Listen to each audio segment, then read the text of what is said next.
السلام علیکم دوستو، امید کرتا ہوں آپ تمام لوگ خیریت سے ہوں گے اور ہماری بتائی ہوئی دواؤں سے فائدہ اٹھاتے ہوں گے اور دوسروں کو فائدہ پہنچاتے ہوں گے۔ دوستو، ہم حاضر ہیں آپ کی خدمت میں ایک نئی ویڈیو کے ساتھ۔ آج ہم بات کریں گے ایک ایسی دوا جو سبھی آیورویدک میڈیکل اسٹور پر آسانی سے مل جاتی ہے اور بہت ہی مفید ہے، بہت ہی فائدہ مند ہے، کلاسیکل دوا ہے۔ لگ بھگ اسے سبھی آیورویدک کمپنیاں بناتی ہیں۔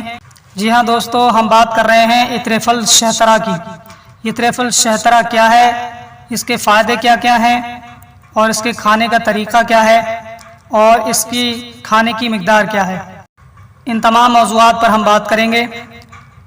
تو ہاں دوستو، ہم بات کر رہے ہیں اتریفل شہترا کی۔ تو اتریفل، جیسا کہ میں نے آپ کو پچھلی ویڈیوز میں بتایا کہ اتریفل ایک چٹنی کو کہتے ہیں جو کہ معجونی شکل میں بنائی جاتی ہے۔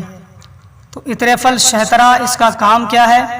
تو اتریفل شہترا خون کی خرابی کو دور کرتا ہے، آتشک اور خارش یعنی کھجلی کو دور کرتا ہے اور ناک کے زخم اور پھوڑے پھنسی کے لیے بہت ہی مفید ہے۔ جن حضرات کو بار بار ناک سے بدبو آنے لگتی ہے یا ان کے کھجلی ہو جاتی ہے، خشکی ہو جاتی ہے، خون کی خرابی سے ہونے والے تمام امراض میں اتریفل شہترا بہت مفید ہے۔ جو حضرات خون کی خرابی کی وجہ سے طرح طرح کی بیماریوں میں گھر جاتے ہیں، ان کو چاہیے کہ وہ اتریفل شہترا کا استعمال کریں۔ انشاءاللہ تعالی وہ اپنے آپ کو بہت تندرست محسوس کریں گے، اپنے آپ کو شفایاب محسوس کریں گے۔ اتریفل شہترا ایک زمانے سے لوگ استعمال کرتے چلے آئے ہیں اور اس کا اچھا رزلٹ ہوتا ہے، بہت فائدہ مند چیز ہے، اس کو ہر کوئی استعمال کر سکتا ہے۔ لیکن اتریفل شہترا وہ لوگ استعمال نہ کریں جن کو ڈائبٹیز ہوتی ہے۔ جو شوگر کے مریض ہیں وہ اتریفل شہترا کا استعمال نہ کریں، کیونکہ یہ ان کے لیے فائدہ مند نہیں ہوگا، یہ ان کو نقصان کرے گا۔ ڈائبٹیز کے مریض کے لیے سفوف وغیرہ ہوتے ہیں، پاؤڈر ہوتے ہیں، ان کو استعمال کریں، وہ ان کے لیے فائدہ کرے گا۔ معجون میں مٹھاس ہوتی ہے، اس لیے معجون استعمال نہ کریں۔ اتریفل میٹھا ہوتا ہے، اس وجہ سے شوگر کے پیشنٹ، ڈائبٹیز کے مریض اس کو استعمال نہ کریں۔ اب آئیے بڑھتے ہیں اس کی مقدار خوراک کی طرف، یعنی اس کو کتنی مقدار میں کھایا جائے گا۔ تو اس کو استعمال کرنے کا طریقہ یہ ہے کہ 10 گرام دوا یعنی چھوٹا چائے کا 1 چمچ بھر کر صبح نہار منہ کھائیں اور رات کو سوتے وقت کھائیں۔ تازہ پانی سے کھا سکتے ہیں، یا اگر زیادہ اچھا فائدہ چاہتے ہیں تو ارک گاؤ زباں ایک آتا ہے، ارک گاؤ زباں کے ساتھ اس کو استعمال کریں گے تو بہت زیادہ اچھا فائدہ ملے گا۔ اتریفل شہترا بہت اچھی چیز ہے، بہت فائدہ مند چیز ہے، بہت اچھی دوا ہے، بہت پرانی دوا ہے اور سبھی آیورویدک کمپنیاں لگ بھگ اسے بناتی ہیں۔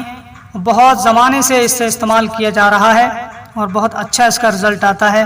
جن کو خون کے تعلق سے کوئی خرابی ہو، جن کو بار بار کھجلی ہو جاتی ہو، جن کے ناک میں زخم ہو جاتے ہوں، جن کے ناک میں پھوڑے پھنسی نکل آتے ہوں یا جس کے جسم پر پھوڑیاں پھنسی نکلتے ہوں، ان کے لیے اتریفل شہترا ارک گاؤ زباں کے ساتھ میں استعمال کرنا بہت ہی مفید ثابت ہوا ہے۔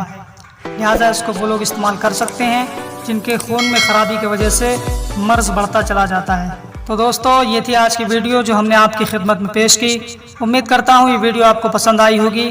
ویڈیو آپ کو پسند آئی ہو تو ویڈیو کو لائک کریں، شیئر کریں اور کمنٹ کر کے ہمیں بتائیے یہ ویڈیو آپ کو کیسی لگی، اور اس ویڈیو کو زیادہ سے زیادہ شیئر کریں، دوستوں تک پہنچائیں، اپنے عزیز و اقربا تک پہنچائیں تاکہ دوسرے لوگ بھی اس سے فائدہ حاصل کر سکیں۔ آج کے لیے بس اتنا ہی، ملیں گے اگلی نئی ویڈیو میں۔ اور ہمارے چینل کو اگر ابھی تک آپ نے سبسکرائب نہیں کیا ہے تو ہمارے چینل کو بھی سبسکرائب کر لیں تاکہ ہم جو بھی ویڈیو چینل پر اپلوڈ کریں وہ سب سے پہلے آپ کی خدمت میں پہنچ سکے۔